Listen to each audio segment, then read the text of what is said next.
Hey there nation, and welcome to the show where we help you to play miniatures wargaming on a budget. It is I, Commander Cheapskate, and welcome to Season 2 of It Came From the Sump, our series dedicated to the Necromunda Community Event co-hosted by Dr. Drybrush and myself. It Came From the Sump is a vehicle-based narrative Necromunda campaign set in the Sump Sea of Necromunda.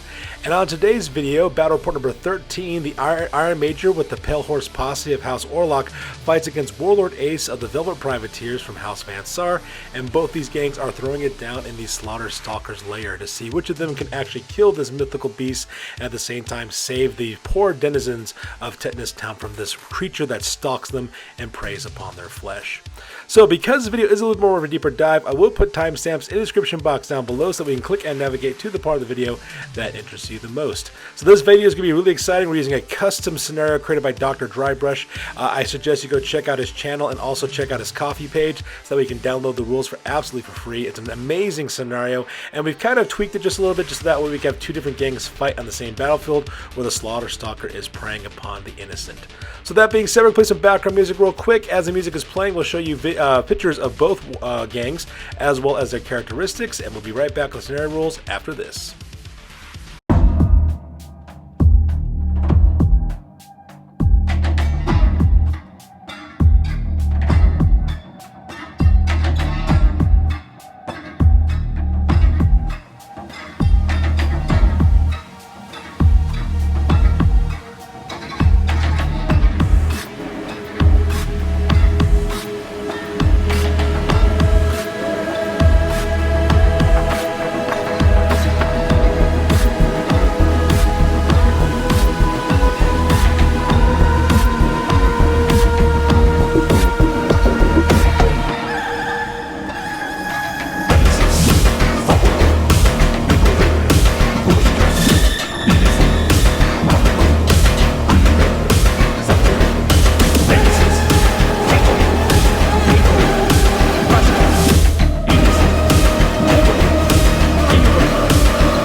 Ladies and gentlemen, boys and girls, dying times here.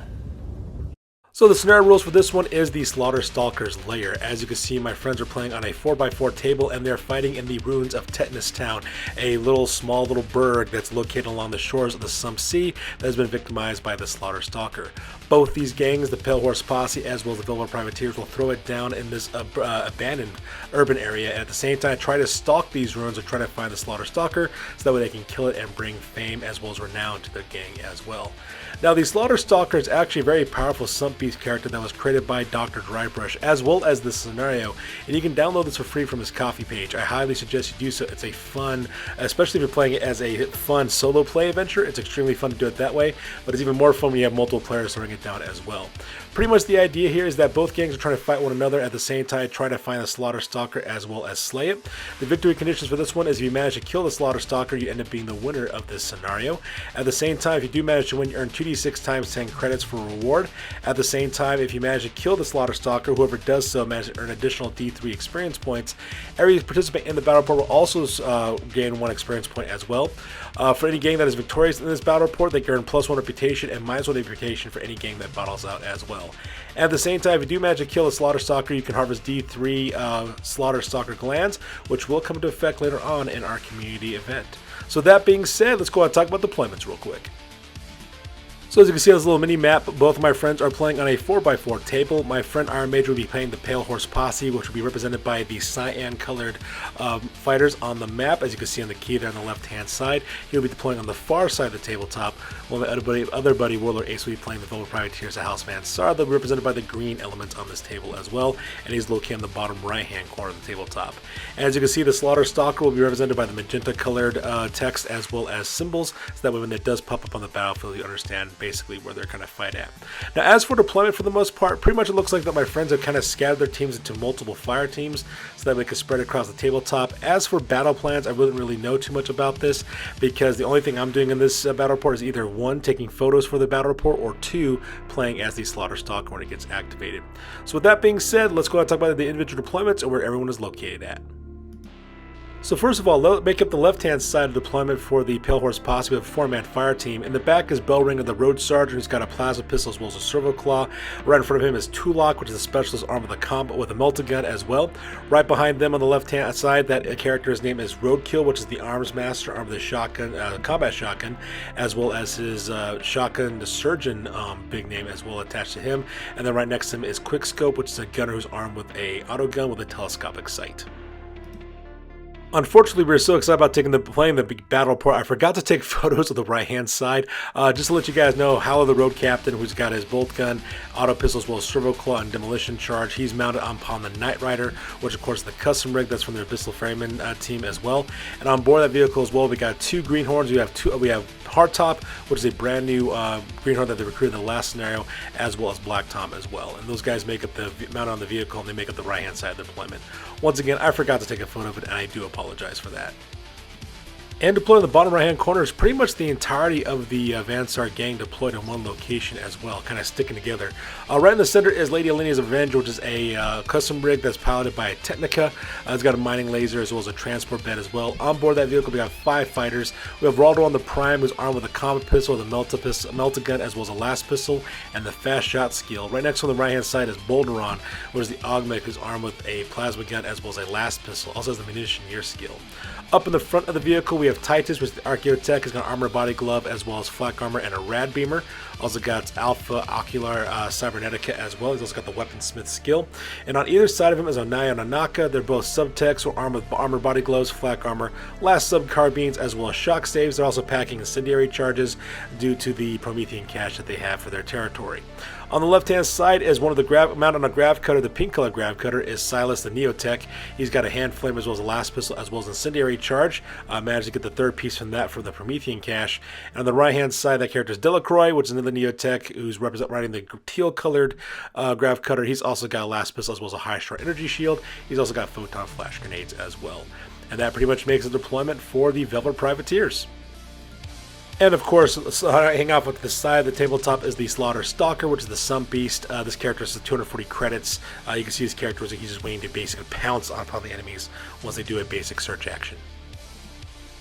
Alright, so we go to regular top of turn number 1, and House Van Saar managed to get the initiative on this one. And I forgot to mention this earlier when we talked about the scenario rules, but Sump Fog is the event that's taking place for this week, which means if you want to make a range attack, you must pass an intelligence test, and if it's failed, your attack suffers a -1 hit modifier, as well as you gain the reckless trait for your weapon as well. So you want to make sure that you pass those intelligence checks, which is not going to be too much of a problem for House Van Saar because they're the most intelligent of all the different gangs. So for Warlord Ace, the very first thing he does is he decides to activate Lady Alenia's Revenge. And he does a move simple action to move up its maximum movement allowance, and then for its second action he does a move and shoot action as the Knight Rider. So because that moves up its full movement as well as half of its movement as well, and then decides to open fire with its mining laser. And as you can see, Lady Alenia's Revenge does, of course, moves up her maximum movement allowance, moving up, I think 11 inches, moving forward directly to that rubble pile, putting in a good line of sight for it to open fire with its mining laser directly at the House Orlock characters.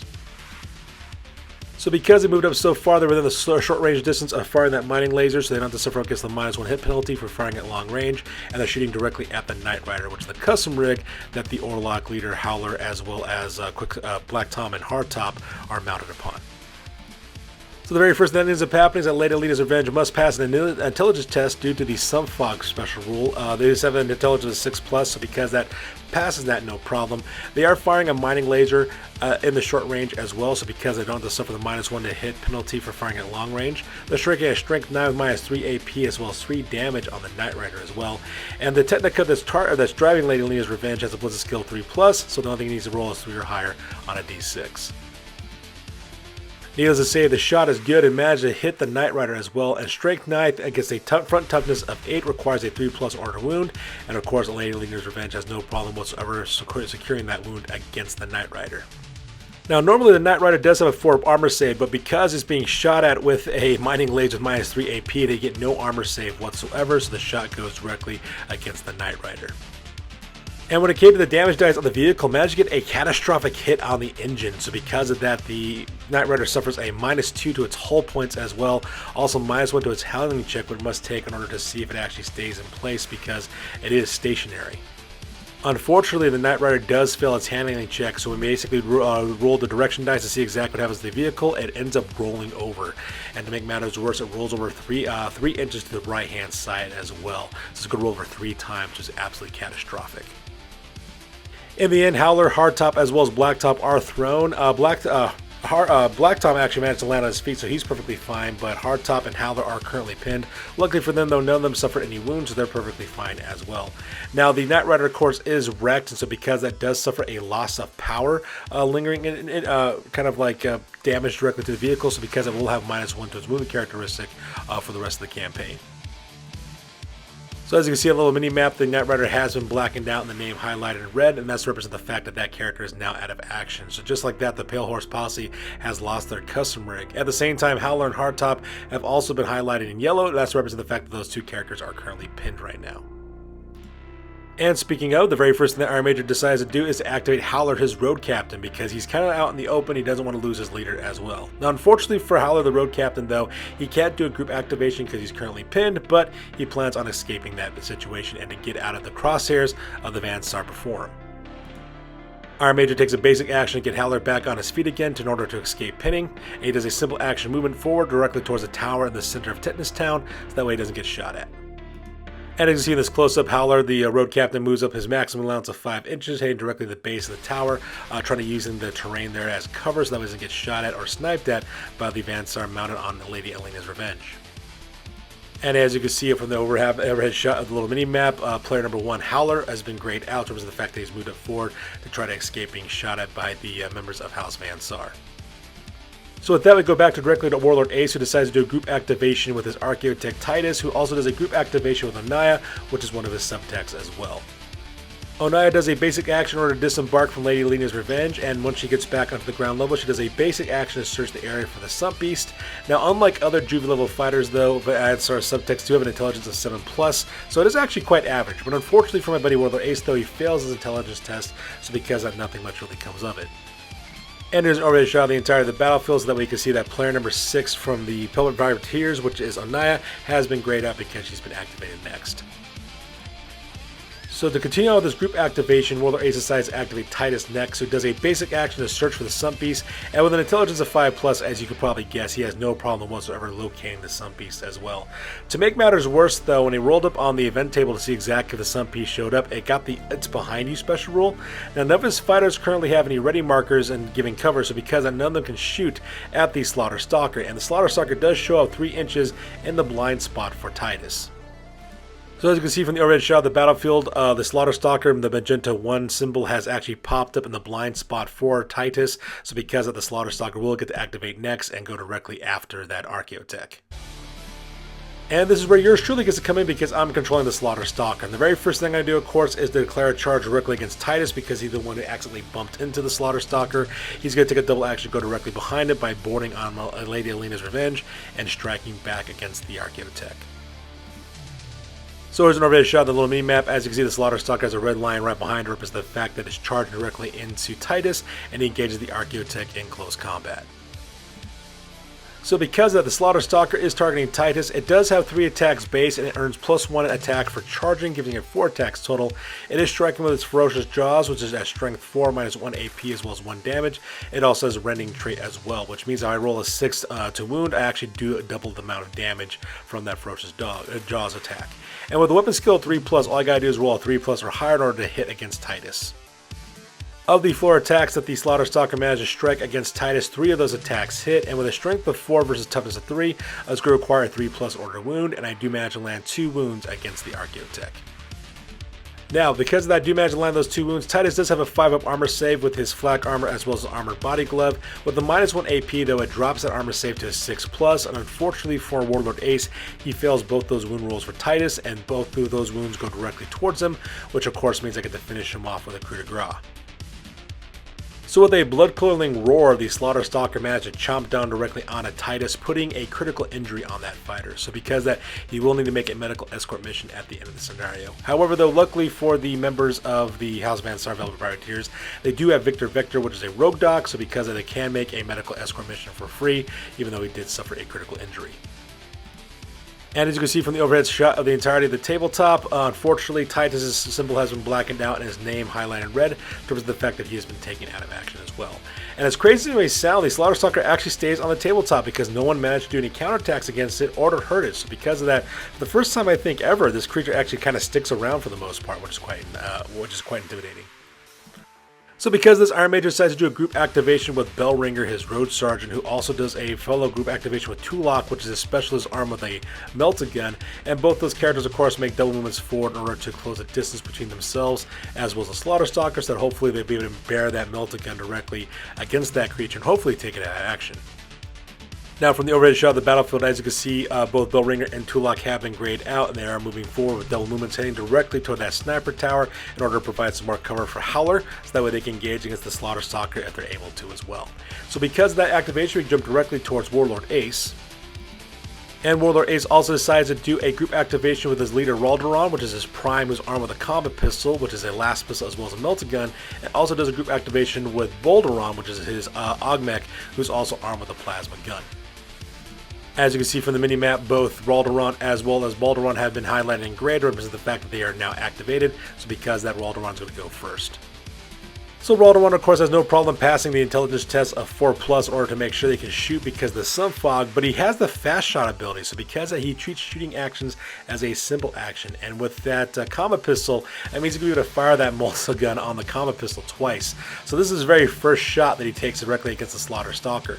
Now the combat pistol is activated using the melted gun, which gives a +1 to hit because of the short range that he's in modifier within the Slaughter Stalker as well. He also striking at strength 8 with -4 AP as well as 3 damage, as well as the melted trait, which means that if he does manage to eat up all the wounds on the Slaughter Stalker, it automatically goes out of action as well.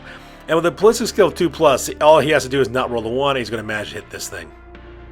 And it should come at no surprise whatsoever that Raldoron managed to land that blow directly against the Slaughter Stalker. He is striking at strength 8 versus a toughness of 4 for the Slaughter Stalker, so because he needs to roll a 2+ in order to wound, so in order to wound this creature, the only thing that Raldoron can't roll is a 1. I bring that up because my buddy Warlord Ace barely made the wound roll, rolled a 2 perfectly. We always thought it was going to be a 1 for a second, so because he does manage to wound against the Slaughter Stalker. Now the Slaughter Stalker does have a 4+ armor save because it's scaly skin, but with the -4 AP from that melted gun, the Slaughter Stalker gets no armor save whatsoever, and he also managed to put 3 damage directly onto it. Now this of course triggers the Back to the Shadows test, which basically means the Slaughter Stalker has to pass an initiative test, and with initiative 3+, it should be able to do so. If it does pass, it only takes 1 wound and it basically slips back into the shadows, and all the players that go back and try to search for it again. Unfortunately for me though, when I rolled for my initiative test for the Slaughter Stalker, I rolled a 1. So because of the Slaughter Stalker takes all 3 of those hits, and because of the melted trait, it automatically goes out of action. And as you could probably guess, my buddy Warlord Ace prefers his Slaughter Stalker to be served medium rare because he's a bit of an aristocrat. Bonus points for those viewers who know exactly where that little reference comes from about cooking your meat medium rare and being an aristocrat because of it. So with a dying death scream, the Slaughter Stalker gets consumed by microwave energy as it gets cooked alive from the inside out, and his death cries echoes through the ruins of Tetanus Town. And as you can see from the little mini-map as well, the Slaughter Stalker has been blackened out and his name highlighted in red because the creature is now currently dead. And with that, pretty much ends the scenario with a victory for House Saar. So with the triumphant roar, Warlord Ace managed to pull another victory for the most cursed gang in our current campaign right now. These poor guys have been losing most of their battle reports, so it's kind of nice seeing these guys getting a victory. So with that being said, we're going to go directly to the post-game because this battle report is now officially over. That's it, man. Game over, man. It's game over. Alright, so now it's time for the after action report. This is the part of the battle report we talk about what went well, what went poorly, and what we can learn for the next time that we do battle. This is the after action report for battle report number 13 of season 2 of It Came From the Sump, and unfortunately for my buddy Iron Major as well as the Pale Horse Posse, they lost this scenario. So for the Pale Horse Posse, the Night Rider was the only one that suffered injury because it got wrecked. Now the crew automatically makes a full recovery because they're part of the Abyssal Ferryman Team Alliance delegation, so the driver is perfectly fine. However though, the Custer suffers a loss of power, lingering damage on the vehicle, so because it has now dropped its movement characteristics to 6 instead of 7. Now as for advancements, even though members of this gang did level up, earn experience points, nobody decided to level up at this time, and from Iron Major's lone territory, his settlement, he earns 1 point of reputation as well as 30 credits.